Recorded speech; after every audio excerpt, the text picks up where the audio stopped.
অনেকগুলি ঘাটের মধ্যে বারাণসীর জনপ্রিয় দুটি ঘাট হল দশাশ্বমেধ এবং মণিকর্ণিকা। দশাশ্বমেধ মূলত সন্ধ্যারতি এবং স্নানের জন্য বিখ্যাত, আর মণিকর্ণিকা শ্মশান ঘাট হিসেবে। হিন্দু শাস্ত্র এবং পুরাণের একটি ধারণা যে কাশীতে মৃত্যু হলে আর পুনর্জন্ম হয় না। সেই কারণে কাশীতে মৃত্যুবরণ করতে আসা মানুষজন থাকতে চান মণিকর্ণিকা ঘাটের আশেপাশে। বলা হয় বারাণসীর এই মণিকর্ণিকা ঘাটে চিতার আগুন কখনো নেভে না। এই ঘাটেই নাকি আদি শঙ্করাচার্যকে চণ্ডাল রূপে দেখা দেন ছদ্মবেশী শিব। দশাশ্বমেধ এবং সিন্ধিয়া ঘাটের মাঝে অবস্থিত মণিকর্ণিকা ঘাটের নামকরণের নেপথ্যেও নানা প্রচলিত কাহিনী রয়েছে। পুরাণ মতে শিবের প্রলয় নৃত্যের সময় তার কানের অলঙ্কার এখানে পড়েছিল, তখনই মণিকর্ণিকা ঘাট তৈরি হয়েছিল। সংস্কৃত ভাষায় কানের দুলকে মণিকর্ণ বলা হয়। এই মণিকর্ণ শব্দ থেকেই ঘাটের নাম হয় মণিকর্ণিকা।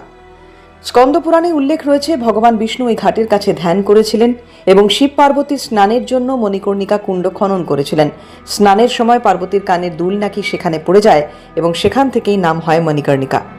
আবার এও কথিত রয়েছে বারাণসীর এই ঘাটে দেবীর চোখের একটি মণি পড়েছিল, তাই এরকম নাম। মণিকর্ণিকায় শবদাহের পর চিতাভস্যের ওপর 94 সংখ্যাটি লেখা হয়, কিন্তু কেন তেমনটা করা হয় তা অনেকেরই অজানা। প্রচলিত বিশ্বাস, মণিকর্ণিকা ঘাটে যাকে দাহ করা হয় তার কানে তারক মন্ত্র বা মুক্তির মন্ত্র দেন স্বয়ং মহাদেব।